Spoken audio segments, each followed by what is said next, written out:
I'm Megan Wilson, the official tattooer for Ear Hustle. I had the pleasure of giving Erlon and Nigel their matching tattoos. The following episode contains language and content that may not be appropriate for all listeners. Discretion is advised.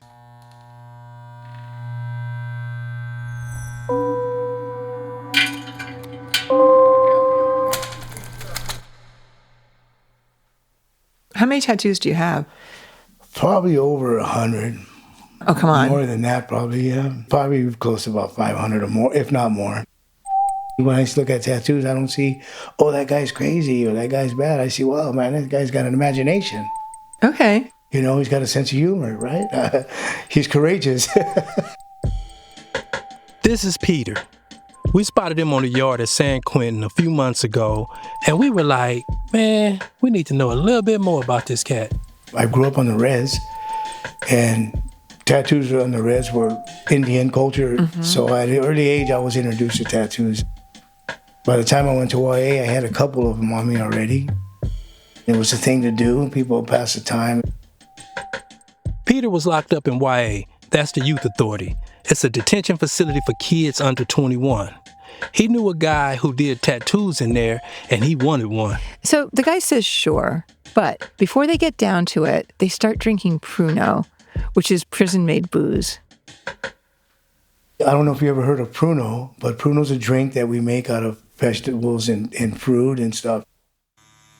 I really didn't want to do the face, but 6 hours later, he's slapping me awake, and he says, hey, man, go to your cell. It's count time.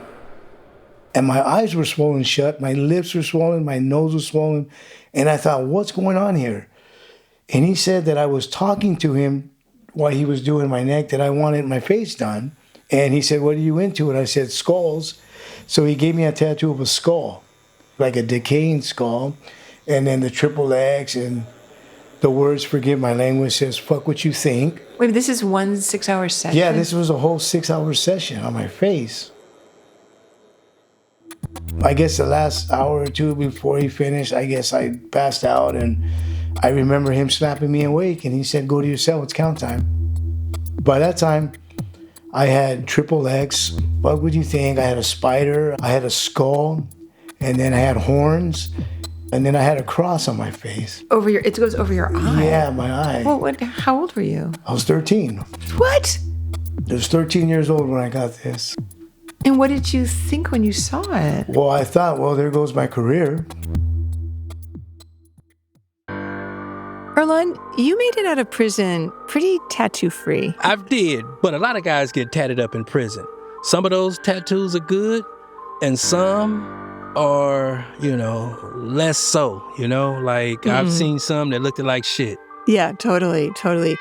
So I'm interested in this idea of what people do to their bodies in prison, partially because when you're in prison, you have, it seems so little control over your body.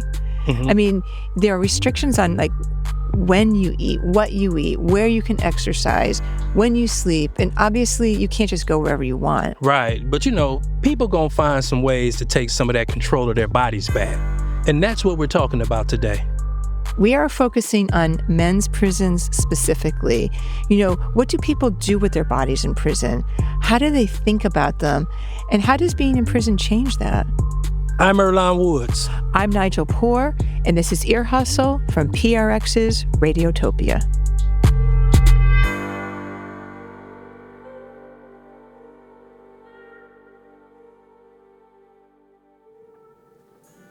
Okay, what are we talking to you about today? My body yaddy yaddy.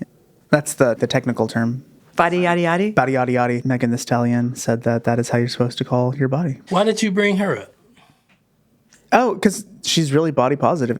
So where are you on the scale of positive body outlook? I am definitely someone who does not like my body and feels kind of trapped in it. So, of course, everyone knows this is Tony, who works with us inside San Quentin. And he's talking about, thoughts about his body that I'm sure a lot of listeners can relate to. When was the first time you were aware of your body? Ooh, when I was 8 or 9, I noticed I had a tiny little belly, and I was like, oh, that's weird. This was the time of like NSYNC and Backstreet Boys and Britney Spears, and being fat was bad. So one of my best friends at that time, she was bulimic. We both worked at Jamba Juice, and we would basically live on like a Jamba Juice diet. We'd have one in the morning and one at night, and we definitely tried to be as thin as we possibly could. How little did you get? I could fit into a women's 28. What is a women's 28? That's small. Yeah. Tony's gained some weight since then. You know, he's just not where he wants to be. How many times a day do you think about your body? Oh, maybe 15, 20. And what makes you think about it? Looking down, just moving around. I live on the 5th tier, so just walking up the stairs is a challenge. Leaning over to, you know, cuff my jeans or pick something up, like I feel my body. I'm envious and jealous of people around me. I'll see people who are like in their 40s who have abs.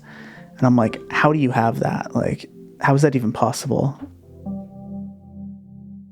Tony's been doing this exercise thing where another incarcerated guy is saying Quentin is acting as his trainer and Tony's working out. My goal is not necessarily to be thin and have this tiny waist. Like, I don't care about that. I'm okay with most of my body. I'm not okay with love handles and a stomach and my man boobs that I'm trying to get rid of. Do anybody in the showers ever comment on your male boobs? Not in the showers, no. Where at? Normally, like in passing, like I'll be walking towards the chapel and people will just like whisper weird, creepy things. Like what? Like there's this one guy that goes, "Oh, hey, pretty Tony, looking good today," or like, "Hey, pretty Tony, those things are perking out." It's the same guy. It's like always the same guy. Guys see my body as ultra feminine, and so it's attractive to certain people. And it's never the people you want. When you look at Erlon, what do you see?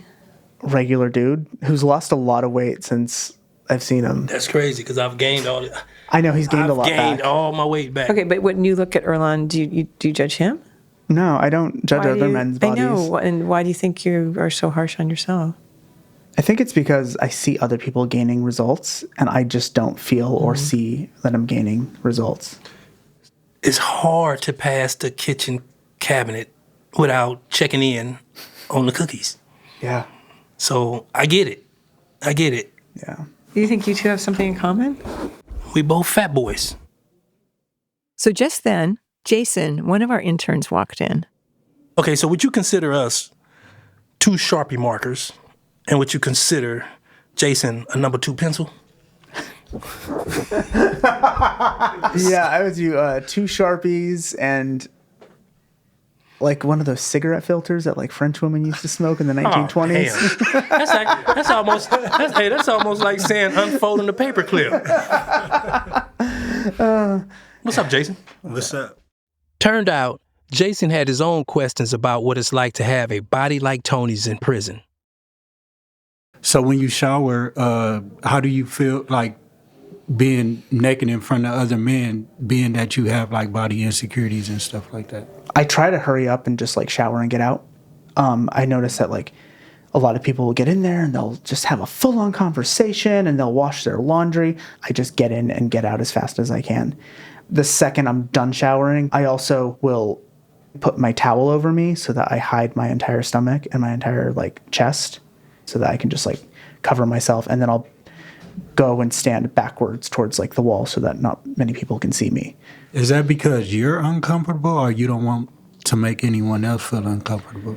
It's mostly because I'm uncomfortable, but at the same time, I don't want anyone else to think like I'm looking at them or that I'm there to just like hang out in the shower, you know?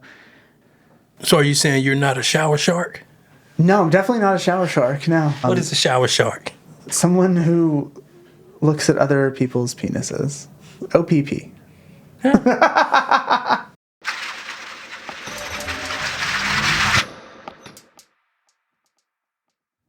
I wrote something, I don't know if it pertains to this specific thing, but I would like you guys to hear it. We met this guy, Jesse, at the Columbia River Correctional Institution in Portland, Oregon, when we were on the road doing our live show. He came in carrying a letter he'd written, and usually we like to just talk to people, but he was really insistent on reading it. I hope you never ever have to deal with the many things that run through my mind. It is at times way too much to handle. Thoughts of being forgotten, watching your so-called friends and loved ones turn their back on you one by one. This place is not filled with anything happy. It is filled with a lot of hate and sadness. Having to fight no matter how scared you are, nor how big or small that person is, just to show you're not a coward. I don't want to die alone. This place is very cold and lonely. It's a place where your dreams turn into nightmares. My name is Jesse Holt. Thank you, Jesse. I had to be someone I wasn't. When I first came into prison, I was weighing like $140. People just run over me, no problem. I had to be stronger and pretend I was stronger than I really am. Did you feel that you had to gain weight, get bigger? Absolutely.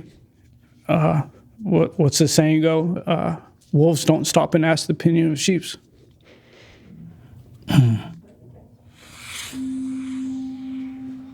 So what have you had to do in prison to defend against that? The old me, I'd fight in the drop of a hat. I used to have to fight all the time. I guess I wonder what that sort of stress and having to change the way you are, what's the long-term effects of that? Last year, I tried to commit suicide twice. So yes, it does weigh heavy. I've made changes, I don't even know how to tell you how much I've grown. And what brought about this change in perspective? I'm tired of doing this. Basically, I'm tired of trying to be King Tut of the Turd Hill, because if you just want to be King Tut of the Turd Hill, eventually you're just going to slide down and get covered in shit.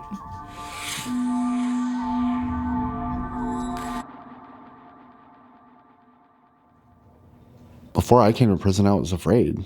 I was scared. Joseph is also at that prison in Portland. I was 29 years old, but I wasn't anywhere close to grown.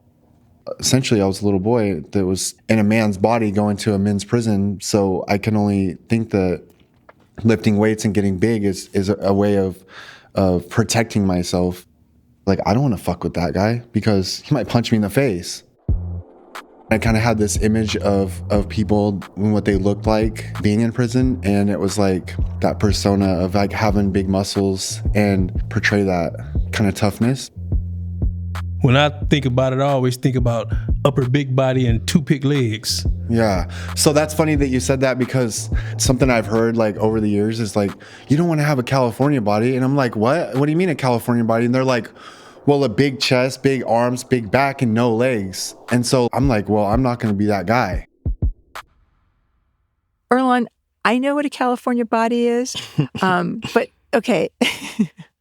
Why is it just in California? I don't know. I think guys in California never read the book about doing lower body exercises. You know what I'm saying? It was almost like you have this huge chest. Totally. These massive traps, these shoulders, these arms, this six-pack. But then when it go below the belt, there's nothing there to hold up the rest of the body. So was that your look? I mean, pretty much, because I never did legs when I was in prison. You know what I'm saying? It was all about upper body. But when you go to other states, they pay attention to what's below the belt. I mean, true that. I mean, they probably get it all in, but I guess in California, that just wasn't a thing. So I'm out on the weight pile, and I'm doing 400-pound squats. I'm going to have big legs. I want to have big quads, you know what I mean? I got this Arnold Schwarzenegger bodybuilding book, right? And I have my highlighter, right? I'm sitting on my bed, and I'm mapping out this plan of how I can really just get ripped. Some legends walk among us, but they aren't born, they're built. I have that burnt in my head, and I want to leave prison in good shape, and I want to look good. And I don't know. For who? For the future. For the future.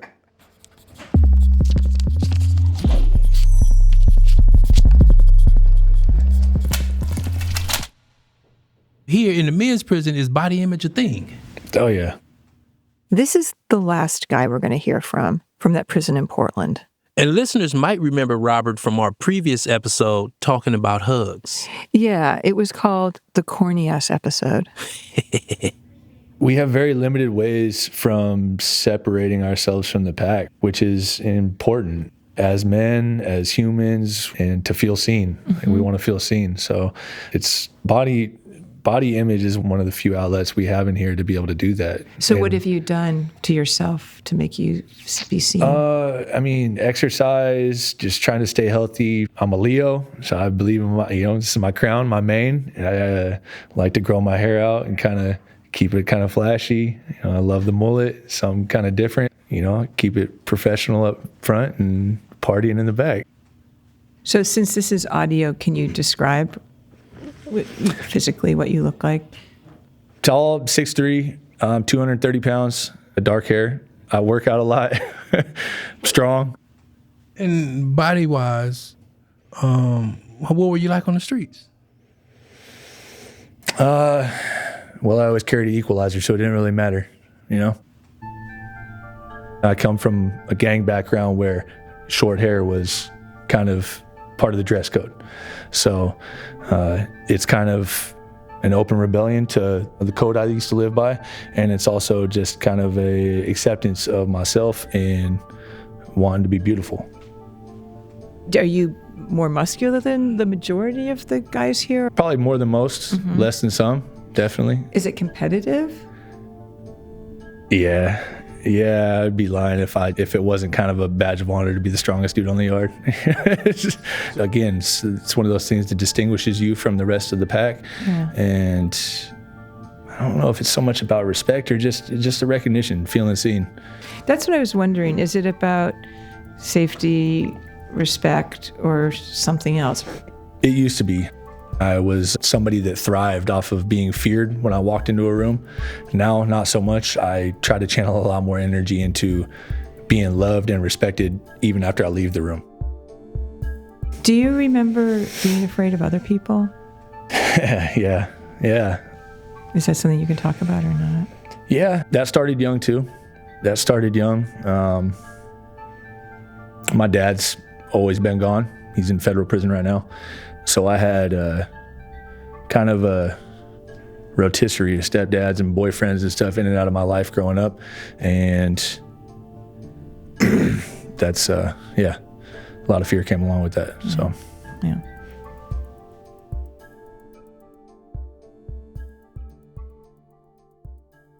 Earlonne, so far we've heard stories that hit on and kind of validate 3 very standard prison stereotypes.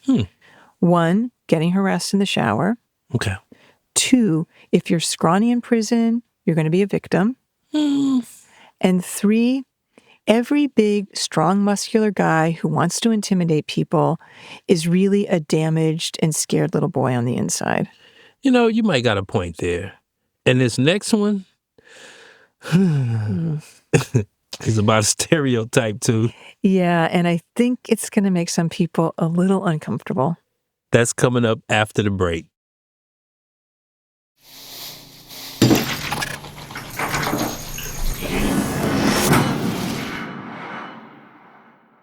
Okay, so you know that we're doing a story on dysmorphia. Do you know what that is? Here's Tom. When he heard we were doing this episode about body image in prison, he said, "I know a guy that we need to talk to. A guy in San Quentin named Glenn." Yeah, and as we said before the break, this story is going to make some people queasy, so you've been warned. From my understanding, what it was explained to me was like a body image issue. Like, I guess there's something with your body that you would like more or like to enhance. I guess like some people, like they have a problem with how they see themselves too. Yeah. I think that's the main thing, right? Like, so some guys who are real, like, ever hear of women, they're really thin. Yeah. But they think they're too fat. Yes. So they do extreme stuff. Yes. And other stuff like that. Yeah, I'm familiar with it. Like for me as a guy, we all know what dick size means to us. And I'm not really, let's just say like, my line of breed isn't very in the enhanced era, per se, area, right? But Wait, what do you mean your breed? Explain that to me, my man. breed as an Asian descent. Bro, don't say that. I'm Asian and I feel fine. Oh, okay. So I got to talking with my homie Q. I told Q about my little self-conscious, how I'm not that blessed and all that stuff. Yeah. And he goes, hey, man, you know what will help that? Showed me how I can enhance my dick size. Simply implanting an object inside the skin of my penis. Yeah. And then he whips out his dick. It looked like a bag of Skittles, bro. Literally like a sack of Skittles. Okay, as you and I are sitting recording this, I'm really thinking about Lieutenant Barry. Okay, actually, ever since we started working on this episode, I've been wondering, is Lieutenant Barry going to sign off on this next part of the story, Erlon? What do you think? I mean, since you say you wondering, I can just imagine her pushing stop. I know they didn't say what they just said. Rewinding. Oh, they did just say that. Okay, so if you're hearing this, we all owe Lieutenant Barry a huge thank you for being so open-minded. And letting us tell things, as they are. This is the type of shit that happens. Anyway, back to Tom and his friend Glenn. This is the first time I looked at it, right? And then I go, what the fuck is that? And then he goes, look, this pleases women right here, like as you thrust, right? Because all these implants in your dick are like rubbing against her walls, friction. It's like about to start a fire. When he told me this, I said, I want one. Yeah. When he told me how they do it, I said, I don't want one. And then he showed me when he did somebody right in front of him. He said, you'll see how it's done and how quick it is. It hurts for 2 seconds, but it quickly goes away. He shows me how it's done. Boom, boom. I wanted to throw up. As he went through it and he did it, I looked at the guy's reaction, and he seemed fine, right? He seemed fine. And so I said, man, let's do this. Let's do this. I was scared, man. So that day, my homie Q's like, are you ready? You ready? And I was like, bro, like, you're acting like I'm about to go fucking rumble or something. Like, this is a Mike Tyson fight or something, bro. And I start getting even more nervous. And he goes, don't worry, dude. He's showing me all his utensils, handmade utensils, which is a ripped sheet, like in the shape of a ribbon from a bed sheet. And then we have a sharpened toothbrush. In the county jail, it's like the half-size toothbrush. And he had hair grease to lubricate the toothbrush so that it slides in as it pierces. And then that grease stops the blood flow from coming out. Hey, Nigel. Yeah? Would you do me a favor and tell me when this part of the story over? Because I'm over here squirming listening to this shit. I got you covered, partner. Don't worry. I lay down, and then self-consciously, I see everybody waiting because they're all giggling. All my homies are giggling, like, oh, well, we're going to watch this dude fucking get his dick pierced. When I pulled down my pants, I tried to do it halfway because I was kind of shy and shit still, and everyone just immediately started laughing, bro. And I was like, man, fuck you guys. Like, ooh, hurry up, Q, fuck, man. And he goes, this is not something we fucking rush, man. So he fucking rolls up a piece of toilet paper. Yeah. He goes, here, you might want to bite into this. And it was a towel. And I go, fuck, man, you told me it wasn't going to fucking hurt. He goes, you want to look or you don't look? They grab my skin on the top of my shaft, pull it real tight. I can feel it, and I go, ooh. And then when he pulls out the toothbrush, I try to close my eyes, but I open one eye because, it's like one of those things where you're watching a scary movie. Yeah. You're scared, but then you still look. And he just pushed it in. He didn't even do a countdown like I was expecting him. And I grunt. I said, oh, that shit was like intense, bro. But it was all worth it, man. Because at the end, when it was over, I looked down. Yeah, I was fucking almost bleeding to death. My dick looked like it just got removed from the yard, bro. Like it was a piece of shit. When you did this to yourself, right? And you said you felt better about it, yourself. When did you start feeling better about it, though? After my first woman, after getting the reaction that I seen for the very first time, because I couldn't wait to use it. Yeah. That was when I felt really good, and I wanted to pass on that confidence to other people that was going through what I was going through. I make it sound all dramatic and stuff, but I'm the only, I guess, guy that is willing to say that. Yeah. You know what I mean? I think 90% guys think the same thing as I do. The other 10% lie. Yeah. I have a part of every prison I've been to in it. Like I have 2 melted beads from a rosary together. They're melted together. I got a shaved down dice. I've got a grinded down toothbrush. I've got a chess piece. You know what I mean? I've got all kinds of stuff. You know what I mean?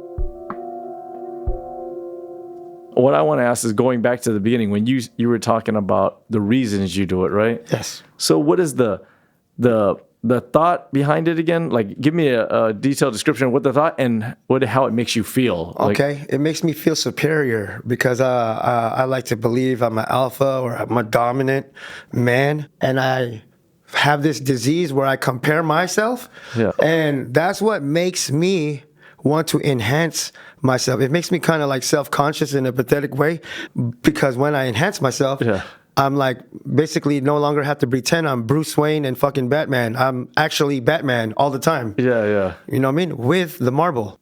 Okay. Erlon, you can come back now. Call me back in credits. Still recovering? Yes, I am, Nigel. Yes, I am.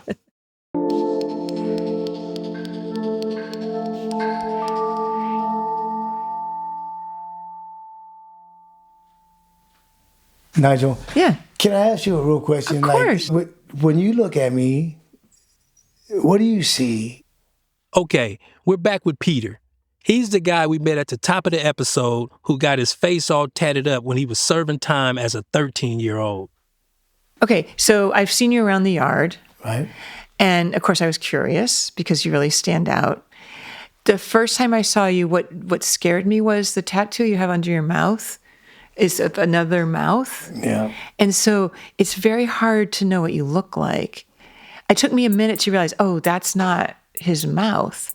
You have a blackout tattoo around your eyes. It's hard to read your face, but it wasn't the arm tattoos, the neck tattoos. It was the mouth that was visually confusing to me. And so I have to admit, I was nervous of you.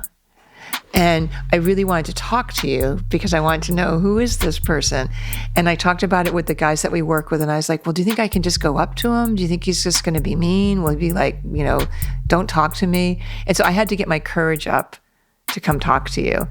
And I actually waited till Erlon was here. But as soon as we stopped and talked to you, I could see your facial expression, and your eyes smiled, your mouth smiled, and you were incredibly open. And so it challenged my assumptions very quickly. Does that answer your question? It makes sense because, being in prison, you see a lot of guys with tattoos, and a lot of them can be mean and scary. But I'm happy, and you saw the smile and the expression because I was happy that you took the time to interact with me, And I thought, wow, that was cool, I appreciated it. I was glad that, I was able to show you that, all of us are not as crazy. Well, like in 5 seconds. But so then, I don't know if I want this on there, then I was worried maybe you were an Aryan Nation guy. Oh, no. Nige, you should probably explain to people why you assume that Peter was an Aryan Nation guy. Yeah, well, for one thing, even though Peter is half Native American, he looks like he's white. I assumed that he was a white guy. Right. And in prison, when you see a white guy with a ton of tattoos, certain things occur to you. So it didn't seem out of the realm of possibility that Peter was connected to a white supremacist group. I've had experience with him, and I did raise my hand at one time, but I had this guy talk me out of it back in '89. He said, look, Peter, I don't want you to follow down the road that we did. He says, I want you to stay on the main line. I want you to get an education, and I want you to get out one day and be able to give back to the community. So I didn't become a brand member or an Aryan Nation Brotherhood, because that lifestyle, once I would have crossed over, I would have never got out. Peter didn't fully commit to the Aryan Nation, but he did put in some work. From '84 to '89, I wasn't pleasant to be around. Mm-hmm. I did my job. I handled business. Yeah. I did what I was asked. You know, I didn't let nobody get away with nothing. Yeah. The reason I made a change today is because of what he taught me stuck. Wait a minute, he was an Aryan Nation guy that pulled you in but then pushed you out? Yeah, it pushed me out because he seen that I was liking it too much. He seen that I was stabbing too many people. He seen that I was, you know, just crazy. He says, man, I didn't realize I unleashed a beast in you. He goes, so what's up with you, man? Why are you like that? And I said, you know, I'm just somebody who doesn't take nothing from nobody. If I even feel that you're looking at me wrong, I'm going to get you. So that's how it was. Why do you think he cared?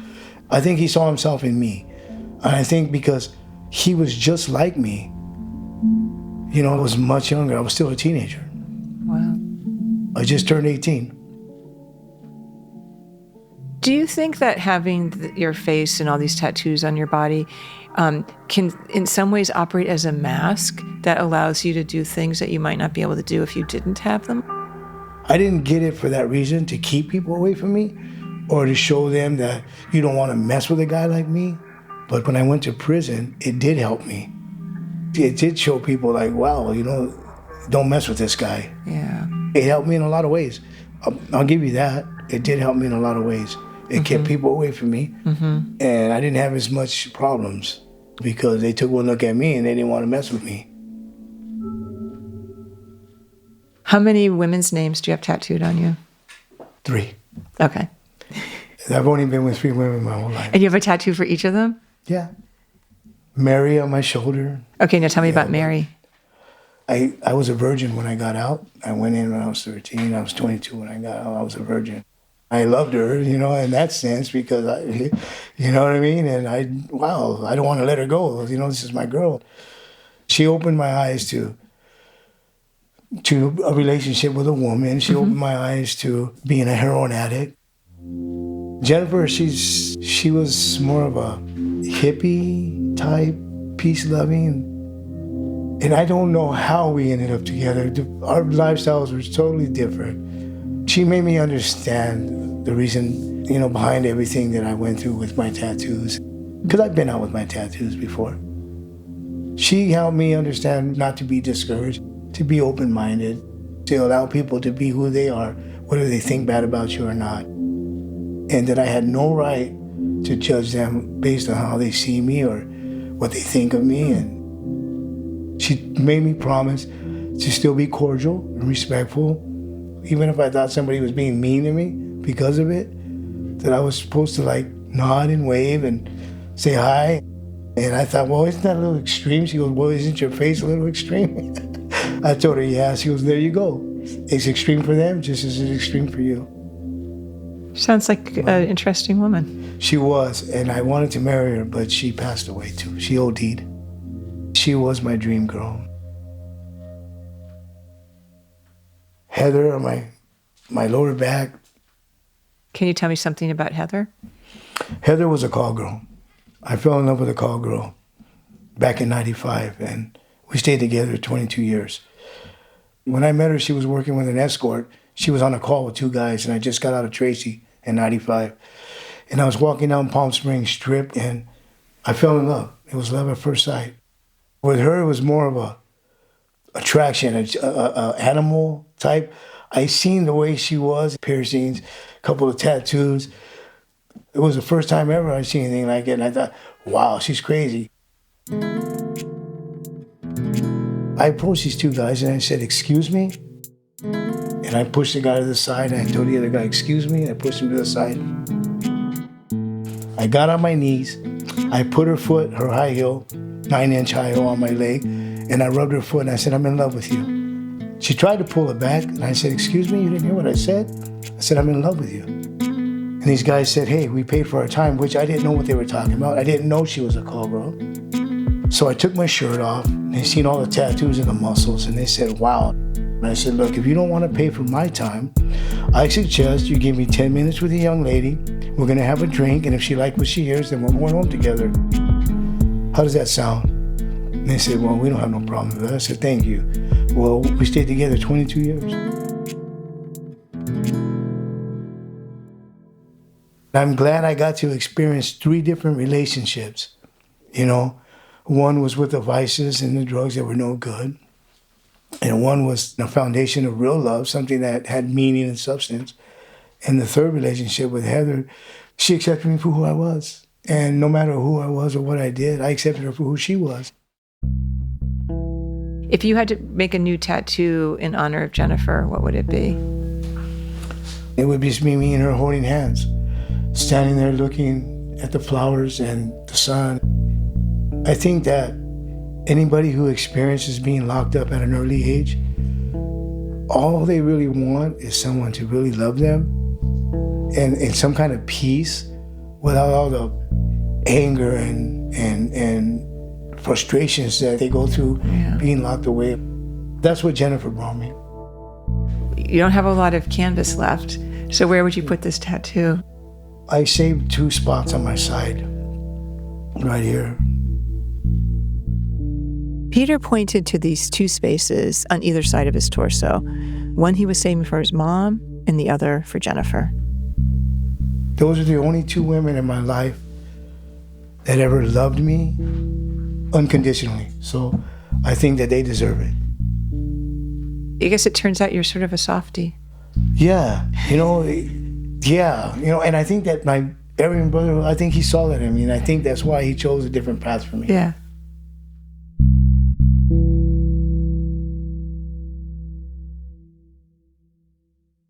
You know what's missing from this episode, Nige? What's that? The women. Okay, well, you're right about that. And we actually did a bunch of interviews with women for this episode, and we were, initially really excited about it. Mm-hmm. But I hate to say this, pretty much all of the interviews came down to this stereotype about women coming to prison, that they gain a bunch of weight, they get out of shape.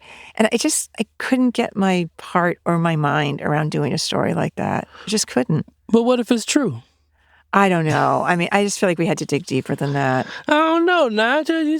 You find it pretty cool to talk about a lot of men stereotypes. It was easy. Well, okay. That is true. Here's some bias over here, Nige. No, there definitely is. I'm going to have to do a little bit of soul searching about my ability to easily stereotype men. Sorry about that. But we are definitely going to do an episode about what happens to women's bodies in prison. I just want to push a little bit deeper, okay?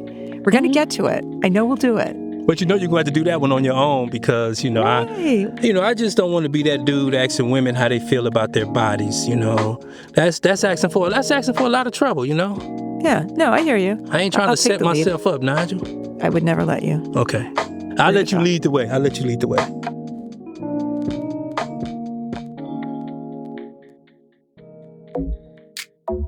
Ear Hustle is produced by Nigel Poor, Erlon Woods, Amy Standen, Bruce Wallace, and Kat Shuknick. Shabnam Sigmund is the managing producer. The producing team inside San Quentin includes Darrell Sadiq Davis and Tom Nguyen. Our inside managing producer is Tony Tafoya.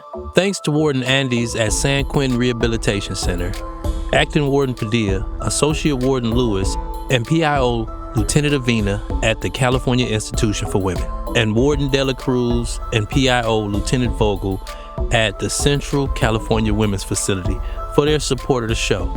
And, as you know, every episode of Ear Hustle has to be approved by a public information officer. This week, it's this woman here. Hello, Lieutenant Barry. This is Erlon and Nigel. Hey, good morning. We got the crew on the line. We're checking in to get your approval and see if you got anything to say about this particular episode.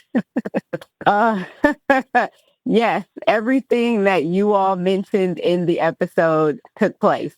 Yes, I did pause it. Yes, I was thinking about whether or not you all thought about me. The thing about the episode is I pretty much stuck to the standard.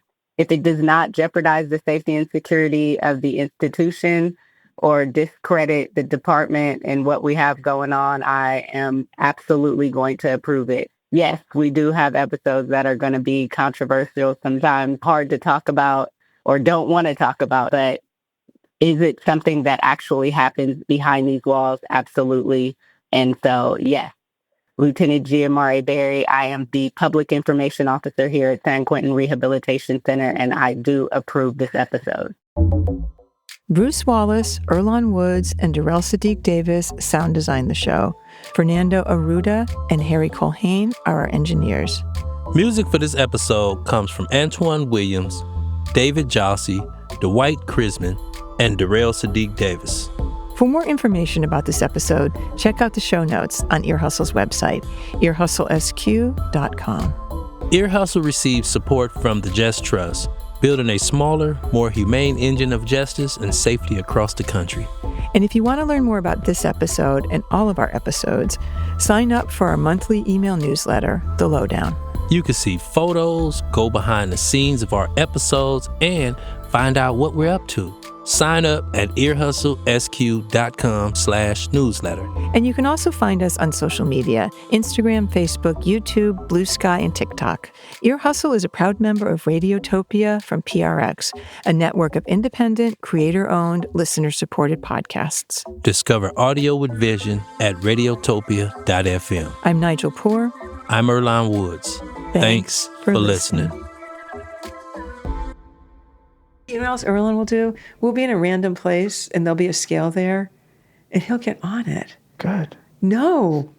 You don't know if it's accurate, and it could ruin your whole day. I'm like, why do you do that to yourself? Like, we might be visiting a prison, and there'll be a scale in the hallway, and you'll get on it. Yeah. You're a glutton for punishment. Radiotopia.